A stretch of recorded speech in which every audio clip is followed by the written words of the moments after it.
Setiap hari ada aja sayuran yang bisa dipetik di belakang rumah. Hai hai hai, assalamualaikum, selamat wayaki ya kasadayana.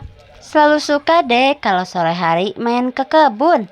Ninggal nu hararejo. Pokona mah tiis ceuli herang panon we. Ari ninggal sayuran teh osok hoyong metik. Urang ala we anu katinggal. Aya cengek bareureum urang ala. Urang petik. Aya daun kacang ngarora petik. Di sini juga ada cabai rawit meni bareureum deui urang petik lah ala. Dan ini ada ibu lagi nanam sosin alias sawi hijau.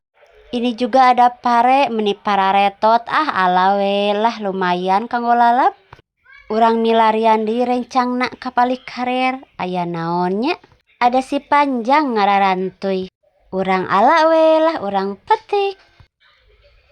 Ini bibit apa ya meni hejo kieu? Di sini juga ada kacang peda. Di pinggir rumah Abah.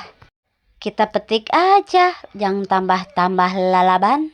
Disimpen kana wadah. Aduh, ieu daun kelor meni hararejo mararontok kieu. Keur meureujeun nang ngora, enak nu kieu teh. Urang kulub urang coel sambel. Sakantenan urang beresan lalabanana.